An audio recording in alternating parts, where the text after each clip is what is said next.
kasih-Mu sempurna, nyata dalam hidupku. Ku bersyukur Bapa, ku bersyukur Tuhan, buat kasih setia-Mu di dalam hidup.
Shalom semuanya, nama aku Sylvia dan minggu ini aku bakal bawain offering yang berjudul Be Grateful atau bahasa Indonesianya bersyukur.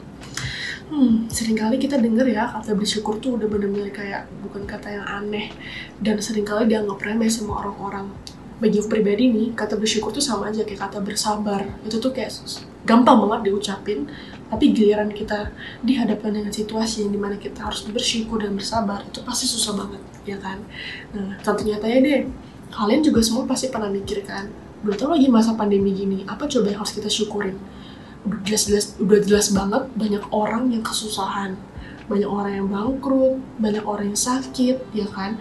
Nah, tapi aku mau kalian semua itu bisa mengambil hal positif dari masa pandemi ini. Contohnya, aku merasa selama masa pandemi ini kita stay at home. Nah, itu tuh bisa memaksimalkan waktu aku sama Tuhan. Dan aku juga bisa banyak waktu untuk yang namanya merefleksikan kebaikan Tuhan yang selama ini aku nggak sadari gitu loh. Karena kan selama ini kita sibuk kan sebelum masa pandemi ini datang.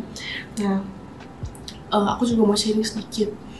2 bulan lalu tuh benar-benar bulan yang struggle banget buat aku. Kayak aku tuh benar-benar harus mempertaruhkan kayak hidup aku kesana ke depan itu bakal di Malaysia atau di Indonesia. Karena kebetulan aku sekarang statusnya masih last year student yang lagi cari kerja kan.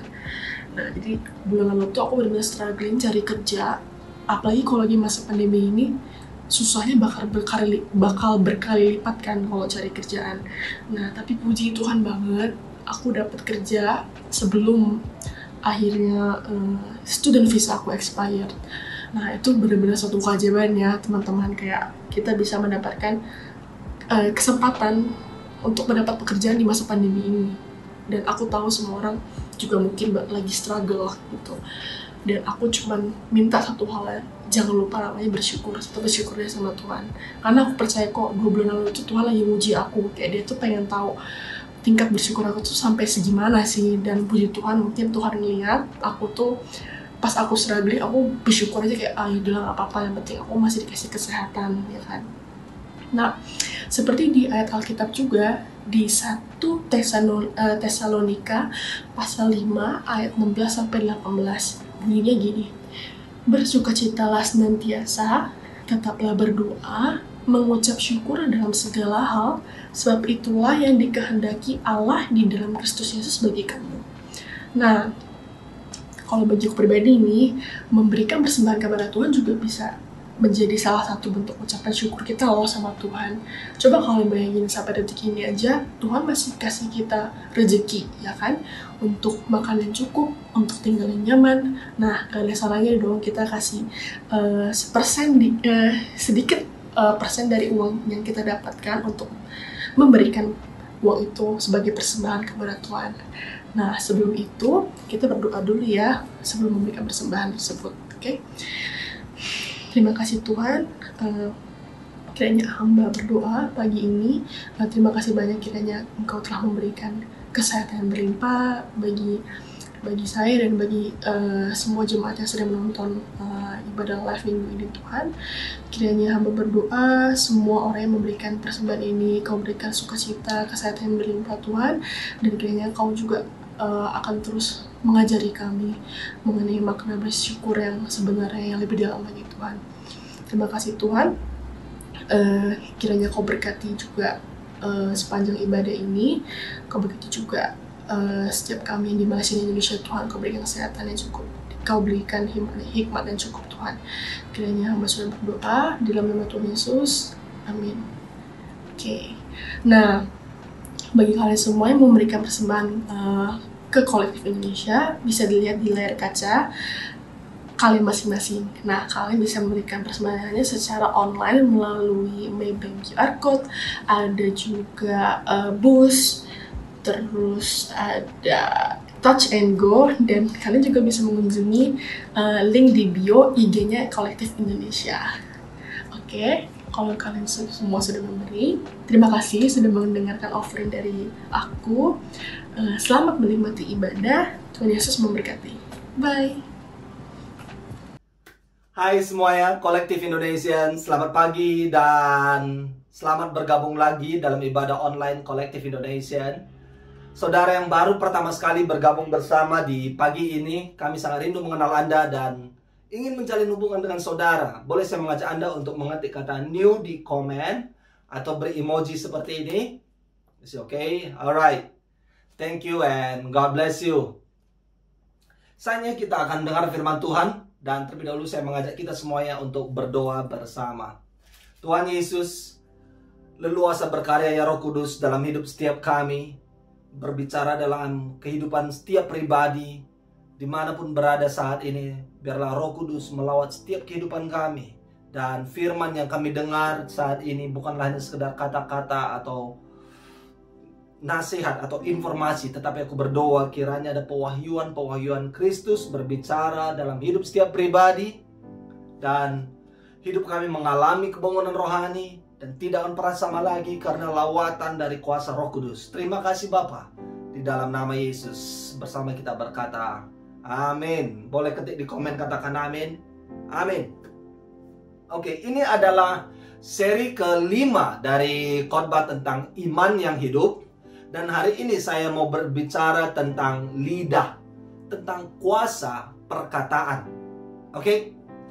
Mungkin saudara sudah mendengar hal ini, bahwa ada seorang artis Indonesia yang masuk dalam penjara karena tertangkap mengkonsumsi narkoba jenis psikotropika, yaitu obat penenang. Dan dia mengkonsumsi psikotropika, obat penenang ini, karena sangat stres dengan bully dari netizen. So, perkataan bukan hanya sekedar kata-kata belaka. Perkataan mengandung kuasa.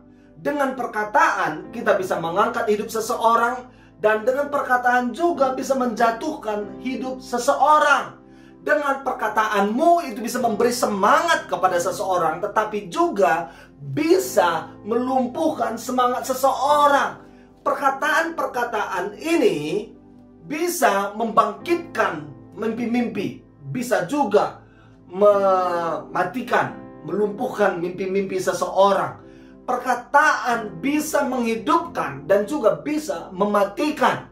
Oleh karena itu teman-teman semuanya, mari kendalikan setiap perkataan kita supaya kita menghidupi iman yang kita miliki. Oke? Supaya menghasilkan iman yang hidup. Perhatikan Yakobus pasal 3 ayat 3 sampai 5. Kita mengenakan kekang pada mulut kuda sehingga ia menuruti kehendak kita. Dengan jalan demikian kita dapat juga mengendalikan seluruh tubuhnya. Dan lihat saja kapal-kapal walaupun amat besar dan digerakkan oleh angin keras, namun dapat dikendalikan oleh kemudi yang amat kecil menurut kehendak jurumudi. Demikian juga lidah, walaupun suatu anggota kecil dari tubuh, namun dapat memegahkan perkara-perkara yang besar. Seperti kekang yang dipasang pada mulut kuda, perkataan kita yang mungkin sering kita menganggap remeh, menganggap sepele, tetapi sesungguhnya itu bisa menghasilkan perkara-perkara yang besar. Apakah saudara tahu apakah itu kekang yang dipasang pada mulut kuda?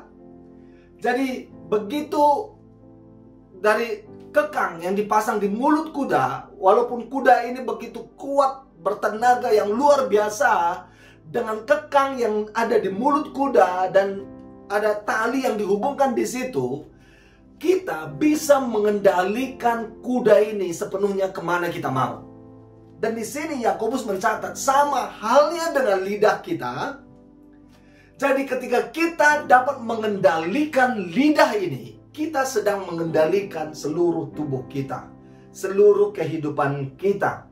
So, jika Anda berkata sangat penting bagaimana cara kita hidup, caramu hidup, sebagaimana pentingnya saudara menjalani kehidupan ini, sama halnya juga pentingnya bagaimana supaya kita mengendalikan lidah, mengendalikan perkataan kita. Dan satu perkataan itu bisa mengubahkan hidup seseorang. Sebagai ilustrasi saya ingin sampaikan kepada Anda, ketika ada cowok yang ingin menembak cewek yang berkata, would you be my girlfriend? Ketika Anda berkata yes kepada cowok itu, hidupmu berbeda. Sudah memiliki cowok. Dan hidupmu pasti berubah sejak itu. Ya kan? Dan bagaimana dengan Anda yang sudah menikah saat ini? Sejak Anda mengatakan janji nikahmu kepada satu sama lain, sejak itu hidupmu berubah untuk selamanya. Hidup memiliki status yang baru untuk selamanya. So teman-teman semuanya, jangan sepelekan lidah ini. Karena apa?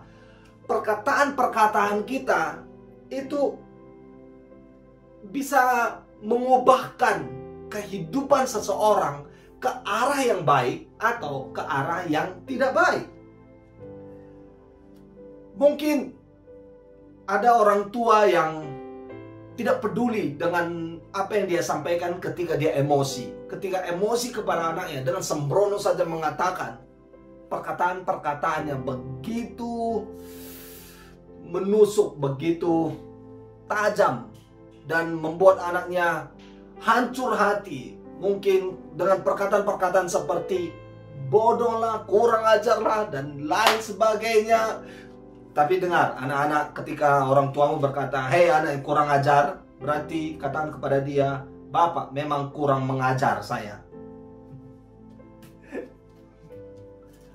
Memang bisa saja luka atau injury tubuh kita ini membutuhkan waktu yang begitu lama untuk menyembuhkannya. Tetapi ada luka hancur hati itu tidak pernah sembuh, tidak pernah pulih, hanya karena perkataan yang dia dengar, perkataan sembrono dari orang tua maybe. Perhatikan di sini dikatakan dalam Yakobus ini tadi ayat 5 dikatakan, lihatlah betapapun kecilnya api, ia dapat membakar hutan yang besar. Lidah pun adalah api. Ia merupakan suatu dunia kejahatan yang mengambil tempat di antara anggota-anggota tubuh kita sebagai sesuatu yang dapat menodai seluruh tubuh dan menyalakan roda kehidupan kita. Sedang ia sendiri dinyalakan oleh api neraka. Saya sampaikan kepada Anda semuanya, sejarah mencatat tentang beberapa kebakaran hutan yang begitu hebat di dunia ini. Yang pertama adalah kebakaran hutan yang terjadi di Vestigo, Amerika Serikat pada tahun 1871. Kebakaran tersebut membumi hanguskan 3,5 hektar lahan hutan dan menewaskan sekitar 2.500 orang. Suhu akibat kebakaran ini diperkirakan meningkat hingga 2000 derajat. Dan pada tahun 1995, si jago merah kembali melahap kurang lebih 2,9 hektar hutan dan menghanguskan 1074 bangunan di Oregon, Amerika Serikat. Dan pada tahun 2009, kebakaran hutan yang terjadi di negara bagian Victoria, Australia, membuat sekitar 7.000 penduduk kehilangan tempat tinggal dan lebih dari 150 orang meninggal dunia. Teman-teman semuanya, peristiwa-peristiwa kebakaran hutan ini terjadi pada waktu yang berbeda dan tempat yang berbeda. Tetapi satu hal, akibatnya sejarah mencatat memiliki kesamaan. Akibatnya adalah bara api puntung rokok. Dan ini terekam oleh satelit dari Badan Antariksa Amerika Serikat, NASA. Oke, so Yakobus menulis tentang betapa besarnya kuasa lidah. Ya, yang kita baca barusan. Bahwa Yakobus mensejajarkan kuasa lidah ini seperti nyala api yang dapat menghanguskan. Jadi, lidah kita dapat menodai seluruh tubuh dan menyalakan roda kehidupan kita. Oleh karena itu, dengan lidah, dengan perkataan, saudara bisa mengarahkan kehidupan ini. Adolf Hitler, saudara tahu Adolf Hitler? Dalam lebih dari 5.000 pidatonya, Hitler menginspirasi pasukan Nazinya untuk menaklukkan banyak negara dan membunuh jutaan orang dengan perkataannya, pidatonya. So, teman-teman semuanya, jangan sepelekan perkataanmu. Mari, kendalikan perkataan kita. Karena apa? Apa yang kau sering katakan bisa menjadi realitas kehidupanmu. Dan ada pepatah bijak yang mengatakan, your words creates your world. Perkataan-perkataanmu akan menciptakan duniamu. Oleh karena itu, dalam sehari-harimu, apa yang kau perkatakan ke dalam kehidupan ini akan menjadi realitas kehidupanmu. So, mari introspeksi diri kita dan kendalikan setiap perkataan-perkataan kita. Ayat 7, Yakobus pasal 3 ayat 7 sampai 11. Semua jenis binatang liar, burung-burung, serta binatang-binatang menjalar dan binatang-binatang laut dapat dijinakkan dan telah dijinakkan oleh sifat manusia. Tetapi tidak seorang pun yang berkuasa menjinakkan lidah. Ia adalah sesuatu yang buas, yang tak terkuasai dan penuh racun yang mematikan. Dengan lidah kita memuji Tuhan Bapa kita, dan dengan lidah kita mengutuk manusia yang diciptakan menurut rupa Allah. Dari mulut yang satu keluar berkat dan kutuk. Hal ini, saudara-saudaraku, tidak boleh demikian terjadi. Adakah sumber memancarkan air tawar dan air pahit dari mata air yang sama? Pertanyaan saya kepada Anda semuanya, apakah perkataan-perkataanmu tidak konsisten? Hari ini kau berkata I love you, tetapi besok I hate you. Hari ini kau kelihatan begitu rohani, memuji Tuhan, dan saudara katakan Allah itu baik, I love you, tetapi karena suatu hal yang saudara tidak suka dengan sikap seseorang, saudara dengan mudahnya menghujat orang tersebut dengan kata-kata yang yang menghakimi, yang menghujat dan lain sebagainya. Hei, teman-teman perhatikan, bukankah salib itu adalah vertikal and horizontal? Seberapa besar kasihmu kepada Allah selalu terimplementasi dengan kasihmu kepada sesama. Jadi dengan mulut yang sama kita memuji Tuhan, dengan mulut yang sama kita juga mengasihi orang lain. Dengan kata-kata kita dapat menyalurkan kasih yang ada pada kita. Kasih, tetapi saudara jangan salah menilai dengan ketegasan, oke? Kasih itu berarti tegas. Ya, karena saya mengasihi kedua anak saya akan tegas kepada dia tentang nilai-nilai yang luhur supaya dia hidup berkarakter seperti karakter-karakter anak Tuhan, karakter-karakter ilahi, ya kan? Dan juga yang kedua saya ingin sampaikan kepada kita, jangan bingung dengan baik hati dan bersikap baik.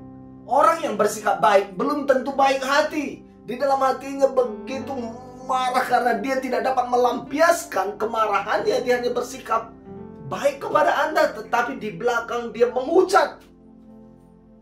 Monggo mas, bebas mas, anggap saja rumah sendiri, nikmati sepuasnya, tetapi di dalam hati dia menggerutu dan berkata, gila anak ini, kurang ajar dan lain sebagainya. Dalam Amsal 27 ayat 6 mengatakan, seorang kawan memukul dengan maksud baik, tetapi seorang lawan mencium secara berlimpah-limpah. Oke, it's good untuk tegas sebagai sahabat, ya kan? Tetapi saudara harus mengerti juga hal ini, teman-teman semuanya. bukan berarti saudara berhak menuduh-nuduh seseorang dan saudara berkata, aku mau jujur saja kepadamu, aku mau jujur dan aku mau to the point lah. Tetapi saudara perhatikan hal ini, kejujuran menuntut kebaikan hatimu. Setiap kali saudara ingin menyampaikan kejujuran, jika saudara mau mengatakan kejujuran, haruslah selalu disertai dengan kebaikan hatimu kepada orang tersebut. Amin. Mari kita lanjutkan. Ayat 10 berkata, saudara-saudaraku, tidak boleh demikian terjadi. Ya, tidak boleh demikian terjadi. Adakah sumber memancarkan air tawar dan air pahit dari mata air yang sama? Saudara-saudaraku, adakah pohon ara dapat menghasilkan buah zaitun dan adakah pokok anggur dapat menghasilkan buah ara? Demikian juga mata air asin tidak dapat mengeluarkan air tawar. Jika air yang bermasalah, air yang kita miliki di rumah bermasalah, solusinya adalah kita datang kepada sumbernya, ya kan? Jika pohon yang rapuh, ya kan, problemnya di mana? Kita akan lihat bagaimana keadaan akarnya. Dan ini mau saya sampaikan kepada kita semuanya, supaya kita berhenti dari ketidakkonsistenan kita dengan perkataan ini. Kita harus datang kepada sumber kita. Siapa sumber kita? Yesus Kristus. Oke? Supaya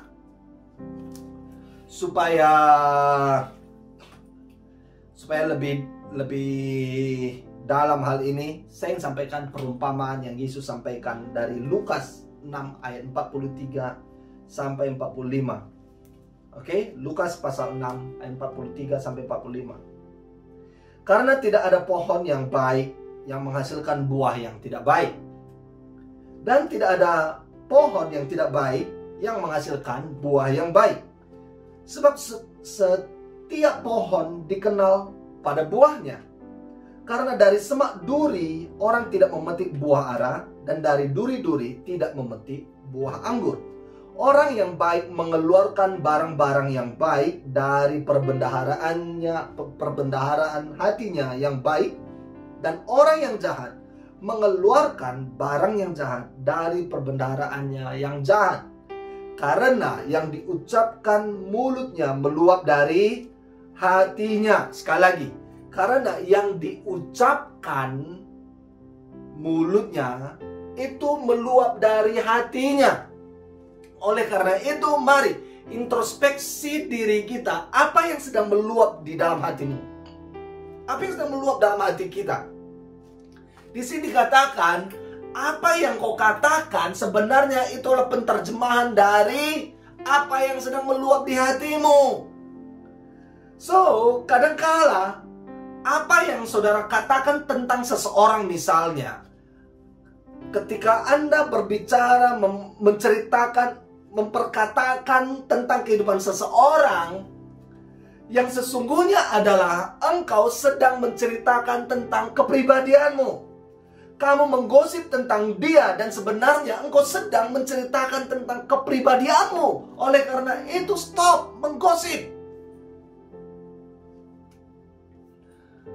Teman-teman semuanya, apa yang saya khotbahkan tidak hanya berbicara kepada Anda, juga berbicara kepada saya. Apa yang saya perkatakan saat ini, sebelum saya berbicara kepada Anda, apa yang saya tulis ke catatan khotbah saya ini, semuanya telah berbicara ke dalam diri saya. Ya kan? Inilah yang dikatakan Yakobus ini tadi. Kita lihat ayat 1 dan 2. Saudara-saudaraku, janganlah banyak orang di antara kamu mau menjadi guru, sebab kita tahu bahwa sebagai guru kita akan dihakimi menurut ukuran yang lebih berat. Sebab kita semua bersalah dalam banyak hal. Barang siapa tidak bersalah dalam perkataannya, ia adalah orang sempurna yang dapat juga mengendalikan seluruh tubuhnya. Kata sempurna di sini adalah dewasa, oke? Jadi perkataan-perkataan kita menandakan tingkat kedewasaan kita. Perkataan-perkataan kita itu menunjukkan apakah kita semakin serupa dengan Yesus atau tidak. So teman-teman semuanya, dengan perkataanmu engkau sedang mentranslate tentang kepribadianmu. Kadangkala ketika orang tidak ngomong, kita tidak tahu tentang dirinya, ya kan? Tetapi begitu dia ngomong, kita langsung bisa menilai, iya orang ini seperti ini. Oleh karena itu, come on, mari kendalikan perkataan kita. Mari bijaksanalah dalam mengeluarkan kata-kata kita. Perkataan-perkataan ini akan mengendalikan kehidupan. Perkataan-perkataanmu akan bisa membuat engkau semakin naik atau semakin turun. Perkataan-perkataanmu itu bisa mempererat persahabatan atau menghasilkan perpecahan. Perkataan-perkataanmu bisa membangkitkan mimpi-mimpi atau membunuh mimpi-mimpi. Jadi, apa yang mau saya sampaikan adalah ganti kosakatamu supaya Anda mengubah kehidupanmu. Ganti kosakata hidup Anda, maka hidupmu akan berubah. Sebagai penutup buat kita semuanya, saya ingin berbicara kepada Anda semuanya saat ini.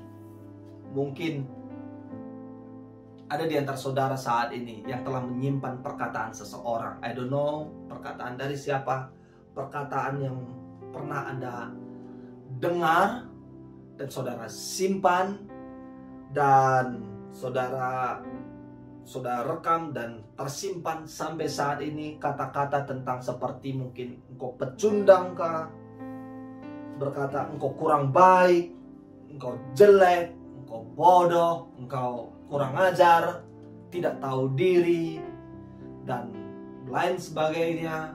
Dan ada perkataan itu membuat Anda begitu menjadi minder, atau saudara masih menyimpan perkataan itu. Yes, perkataan itu telah menjadi menjadi label dalam hidupmu dan menjadi identitas. Karena apa? Perkataan memang mengandung kuasa. Saudara perhatikan, ketika Allah menciptakan alam semesta, Dia menciptakan dengan perkataan.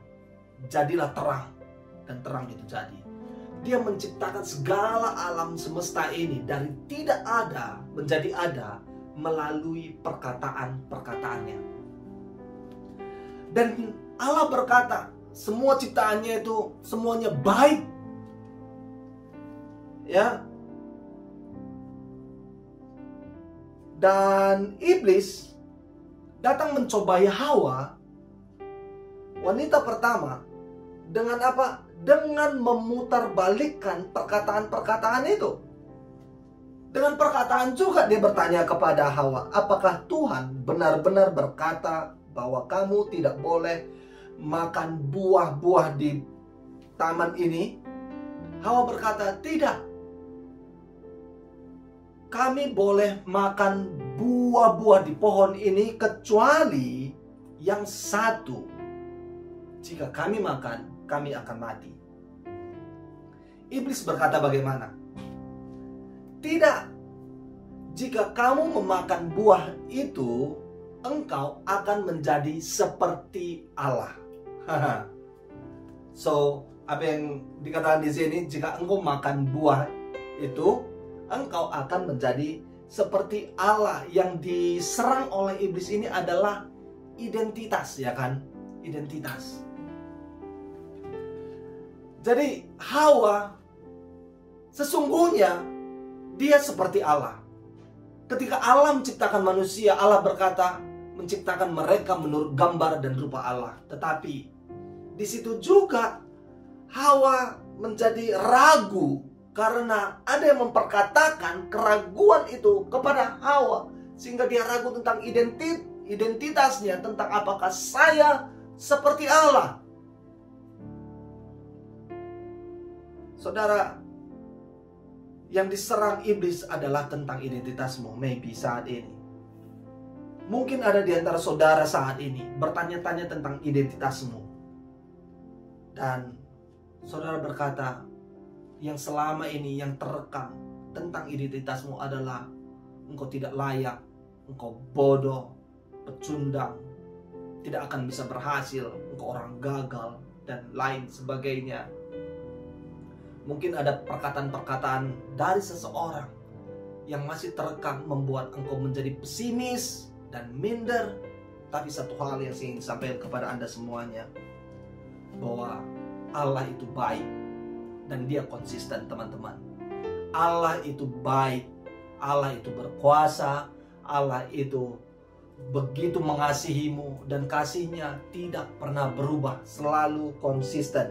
Dan Dia ingin mengangkat engkau dan ingin menggantikan segala identitas yang tidak benar itu menjadi identitas dari Allah. Bahwa engkau adalah umat pilihan Allah. Engkau begitu berharga di mata Allah. Engkau sangat disayangi Allah. Engkau kepala dan bukan ekor. Engkau saat ini dituntun Allah dari suatu level pada level yang baru. Engkau diurapi Allah. So teman-teman semuanya, siapapun Anda saat ini, jika engkau berkata, I need penegasan lagi dari Allah saat ini tentang kata-kata yang membangkitkan imanku lagi, dan katakan, Tuhan, ini aku. Terima kasih Tuhan Yesus, bahwa waktu ini tentang kuasa perkataan, kami tahu itu bukannya sekedar kata-kata belaka, tetapi mengandung kuasa. Tetapi saat ini kami memerlukan perkataan-perkataan yang kami terima dari Yesus, perkataan dari firman Tuhan yang akan mencetak, menciptakan kehidupan kami. Tidak akan pernah sama lagi, akan menjadi seperti Yesus, menuntun kehidupan kami ke arah yang lebih baik, dari suatu level kepada level yang baru, dari suatu kemuliaan kepada kemuliaan yang baru. Tuhan Yesus, aku berdoa kepada seluruh umat-Mu, kolektif Indonesia, dimanapun berada saat ini, kiranya damai sejahtera, sukacita, kasih Yesus selalu nyata dalam hidup setiap pribadi. Terima kasih Bapa, di dalam nama Yesus Kristus bersama kita berkata, amin. Amin. Thank you semuanya, saudara. Thank you untuk join ibadah bersama di saat ini. Dan why not? Saat ini kita berbicara tentang kuasa perkataan. Saya mengajak Anda buat satu action, boleh? Ya, mungkin dengan telepon seseorang atau WhatsApp seseorang, message seseorang, katakan kata-kata yang menyemangati dia. Menyemangati dia, oke? Katakan kepada dia mungkin, hey, kamu luar biasa. Hey, terima kasih, kamu begitu baik kepada aku. Kamu ikut ibadah bersama di pagi ini. Terima kasih, kamu keren, ya. Dan mungkin saudara katakan, kawan, semangat ya. Di masa pandemi ini akan berakhir segera. Semangat terus dengan kuliahmu atau dengan pekerjaanmu, dengan apa yang sedang kau lakukan saat ini, ya. So mungkin katakan kepada mereka yang mahasiswa, katakan, jangan kasih kendor, tetap semangat kerjakan assignmentmu. Oke. So teman-teman semuanya, saya ingin katakan, kamu orang yang hebat, luar biasa, tetap semangat, selamat beraktivitas. Tuhan Yesus memberkati. Bye-bye.